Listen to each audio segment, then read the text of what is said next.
Olá, muito boa noite. Hoje, segunda-feira, né? 23, né, de maio, que nós estamos juntos aqui nesta noite, para nós meditarmos na palavra do Senhor nosso Deus, né? Hoje, diferente dos outros finais de semana, eu estou gravando o vídeo na segunda-feira. Por quê? Porque as coisas de Deus é feita com sinceridade, né? E no final de semana, sábado, domingo, né? Se eu ligasse uma câmera, eu abrisse uma Bíblia para enviar uma mensagem, para mim ela estava branca. Porque as coisas é de Deus, a palavra é de Deus, né? E a gente que serve ao Senhor, a gente entrega aquilo que Deus manda, né? Eu sei que não é em vão os vídeos, as mensagens que a gente tem gravado. A intenção da gente é ajudar vidas, fazer com que a palavra de Deus alcance corações e que a gente seja um instrumento nas mãos de Deus para a bênção, né, das pessoas, assim como muitos também são instrumento nas mãos de Deus para abençoar a minha vida, que eu também sou abençoado pela vida de muitos irmãos, né, que me ensinam a palavra de Deus, que me falam da palavra de Deus, experiência de vida, né, quer na família, no trabalho, companheiros, amigos, né, nas redes sociais. Então tem muitas pessoas que são instrumentos de Deus também para abençoar a minha vida, para que eu também possa ser instrumento de Deus para abençoar também a sua vida, tá bom? Eu quero tratar com você algo que tem sido um dos maiores problemas no meio evangélico, tem sido a não perseverança na presença de Deus. O sucesso da vida cristã, né, está na nossa perseverança em servir ao Senhor. E muitas das vezes acontece o contrário. Em vez de nós, a cada dia que passa, nós progredirmos mais e mais a nossa fé, a nossa vida na presença de Deus, tem acontecido o contrário, parece que tem havido a regressão, né? A pessoa parece que tem regredido, né? E nós vemos aqui Paulo, ele escrevendo aqui na igreja da Galácia, né, para a igreja da Galácia, aos Gálatas, aqui no capítulo 4, diz o seguinte, versículo 8, mas quando não conhecias a Deus, servia aos que por natureza não são deuses. Mas agora conhecendo a Deus, ou antes sendo conhecidos de Deus, como tornais outra vez a esses rudimentos fracos, pobres, os quais de novo os quereis servir? Guardais dias e meses, e tempos, e anos. Receio de vós que haja eu trabalhado em vão para convosco.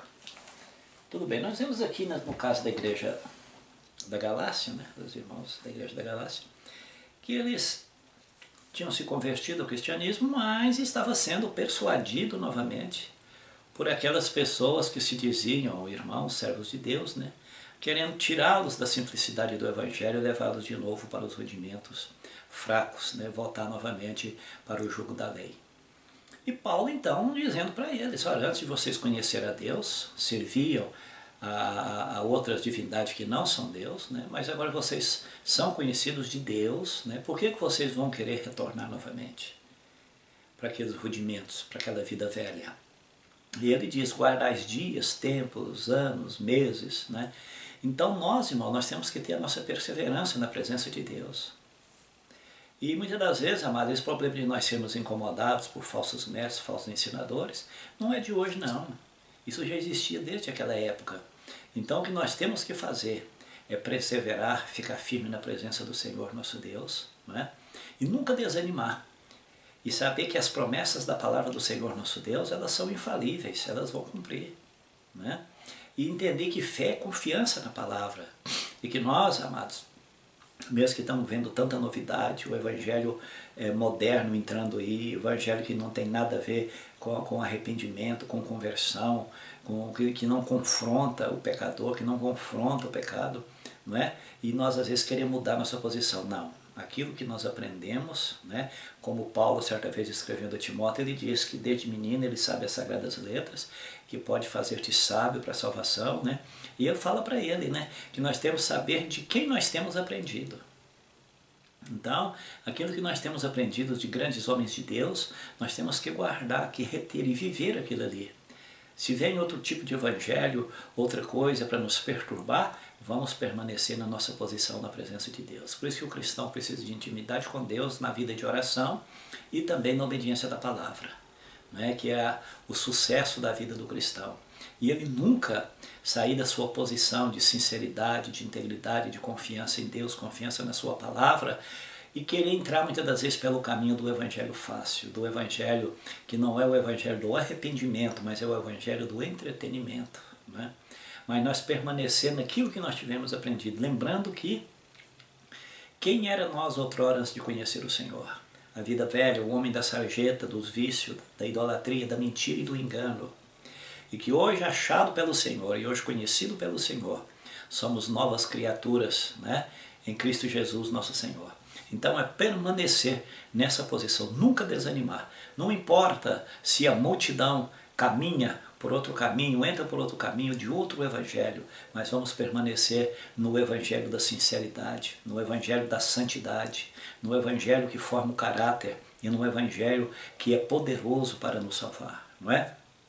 Entendendo, amados, que não me importa o ministério que você esteja congregando, o importante é que você tem que estar em Cristo. E a Bíblia, ela tem que ser sua regra de fé, ela tem que ser o seu manual do dia a dia, não é? A vida cristã, ela não é dirigida por filosofia. Tem pessoas que às vezes são contra a teologia, que é o estudo da palavra, não é? E eu concordo com o estudo, com a teologia, no bom sentido, não aceito o estudo apenas para ostentação, né? A pessoa ficar criando bobagem, forçando o texto da palavra. Mas também eu não aceito a filosofia, né? Porque evangelho não é filosofia. Mas o evangelho, aliás, a salvação, o conhecimento não é filosofia, mas é o conhecimento da palavra para a obediência, para a transformação de vidas, e para que nós possamos também ter conteúdo para oferecer para aqueles também que necessitam da nossa ajuda, né? Então precisamos constantemente alimentar da palavra, porque como vamos saber a maneira de servir ao Senhor se nós não sabemos o que Ele requer de nós? E nós só podemos encontrar isso dentro da palavra de Deus, né? Aí a gente vê muito alguém dizer, mas a Bíblia, cada um interpreta de uma maneira, tal, tal. Amados, o escritor da Bíblia, os escritores da Bíblia, mais de 40, mas foram inspirados por apenas um, o Espírito Santo de Deus. O Espírito é o mesmo.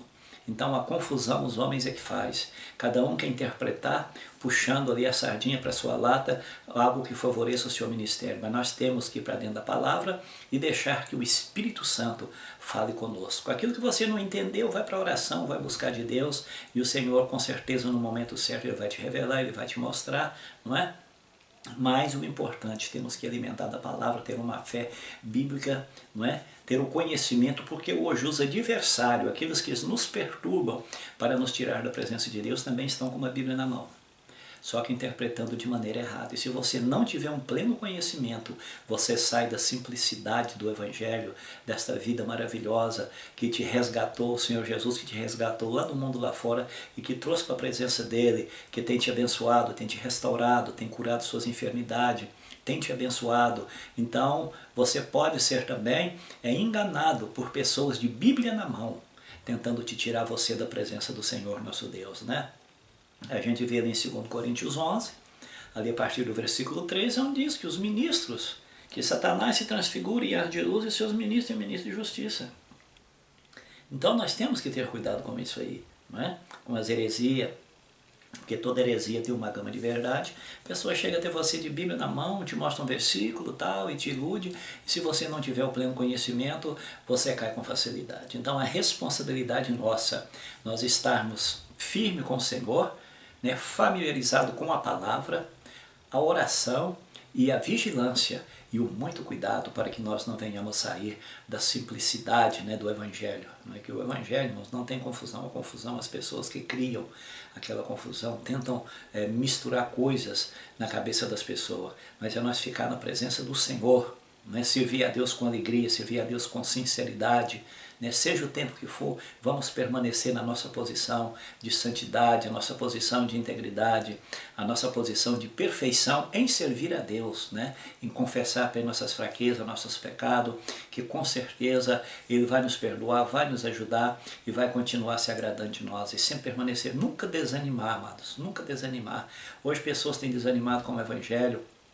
Por quê? Porque tem firmado em homens, vê muitas das vezes a falha de A ou de B, então quer sair da presença de Deus. Não, amado, nós temos que ter sabedoria e graça para driblar essa situação, mas permanecer firme na presença do Senhor nosso Deus. Correto? Nunca abandonar a sua palavra, como diz o apóstolo, guarda o tempo que for, guarda dias, guarda tempos, guarda anos, mas fica firme na presença de Deus, não importa o que esteja acontecendo da sua direita ou à sua esquerda, como diz o Salmo 91, né? 10.000 cairão à minha direita, 1.000 cairão à minha esquerda, mas eu não serei atingido se você realmente está debaixo da sombra e do esconderijo do Altíssimo, como diz o Salmo, o primeiro versículo do Salmo 91, né? Porque tem pessoa que pega o Salmo 91, deixa ele aberto lá em tudo quanto é canto da casa, em cima de painel de caminhão, telhado, em cima de vaso de banheiro e não sei mais da onde, Salmo 91, tá? Mas só Salmo 91, como se o diabo tivesse medo de Salmo 91. O diabo apenas ele corre do cristão que serve a Deus e que vive toda a palavra de Deus, né? E o Salmo 91 tem efeito na nossa vida se nós estivermos embasados no primeiro versículo. Aquele que habita no esconderijo do Altíssimo, à sombra do Onipotente descansará. Então, habitar no esconderijo do Altíssimo e habitar na presença de Deus através da obediência à palavra. Não importam daqueles que tentam nos tirar, não importa daqueles que estão escandalizando a obra de Deus, aqueles que estão tentando nos enganar, mas nós temos que ficar firme na palavra. Nós temos que ficar firme na vida de oração, na vida de obediência ao Senhor nosso Deus. Tá bom, meu querido? Então não vamos ficar olhando para A ou para B, mas como diz o escritor aos Hebreus, olhando para Jesus, que é o autor e o consumador da nossa fé. Luta e dificuldade todos nós teremos, porque Jesus não prometeu vida boa para ninguém. Não é? E você pode observar a vida de todos os grandes homens de Deus, personagens da Bíblia, nenhum deles tiveram vida boa. Perseguição, dificuldade, e sempre eles tiveram fim de vida muito terrível, né? Foram martirizados, mortes cruéis, mas não negaram o bom nome do Senhor nosso Deus. Então esse negócio de igual o Evangelho e da prosperidade, que é algo que tem tirado as pessoas da presença de Deus. Hoje temos visto aí o homem tomando o lugar de Deus, pessoas querendo buscar as bênçãos de Deus, mas correndo atrás do homem, pessoa que atravessa aí o país aí para andar atrás do homem, sendo que Deus está presente em todo lugar, e você dobrando o seu joelho e clamando, Deus vai te ouvir, e Deus vai abençoar a sua vida. Então esse é o Evangelho que nós estamos vivendo ultimamente, o Evangelho do entretenimento, o Evangelho onde o homem tem tentado tomar o lugar de Deus. Então muito cuidado com isso, fica firme na presença de Deus, tá bom? Lutas, as dificuldades nós teremos, como diz lá no Apocalipse, só quando nós chegarmos na Nova Jerusalém é que será enxugado dos nossos olhos todas as lágrimas, tá bom? Então fica firme, lembra como era a sua vida antes de você conhecer o Senhor, o que o Senhor fez por você. Então a luta e dificuldade que você está passando hoje, não é por causa disso que você vai abandonar o Senhor. Você está lembrado, como diz lá no Salmo, é Salmo 40, né? Esperei com paciência no Senhor, e Ele ouviu o meu clamor. E agora você tem clamado, se Deus ainda por um motivo que só Ele sabe, não tem te atendido, não é porque Ele não te ama, mas que você também tem que entender que Ele teve paciência com você quantos anos você no pecado no mundo lá fora. Por que você agora não tem paciência para esperar Ele responder sua oração e Ele te abençoar? Enquanto a sua oração não é atendida, você não está desamparado. Permaneça na sala de espera da oração, da obediência, da vigilância, do alimento com a palavra do Senhor nosso Deus. Não saia da presença do Senhor, porque do contrário, você pode depois chorar amargamente e pagar caro por uma decisão tomada de maneira rebelde à vontade do Senhor nosso Deus, né? Sendo que Deus vai abençoar a sua vida e você está jogando fora, porque às vezes por causa de uma bênção, né? Às vezes uma cura, um problema, qualquer você quer abandonar o Senhor, mas você esquece do grande amor de Deus e que a maior bênção que pode existir para um ser humano é o perdão dos pecados e a salvação da nossa alma, que esse é o mais importante, tá bom, meus queridos? Que Deus continue abençoando a tua vida, fica firme no Senhor, não abandona o Senhor, tá bom? Em qualquer situação, tá difícil, de joelho é melhor. para nós vencermos as batalhas e nós vencermos as dificuldades, tá bom? Que Deus abençoe sua vida, abençoe sua família, abençoe o teu trabalho, o seu emprego, sua saúde, em tudo. O Senhor te abençoe e te abençoa também com a bênção da perseverança, da obediência e da humildade, para que você fique firme na presença do Senhor. Vença as lutas e as batalhas com integridade e com sinceridade, como um verdadeiro soldado do Senhor. Tá bom? A paz de Deus em Cristo, que Deus te abençoe. Até uma próxima oportunidade, no nome de Jesus.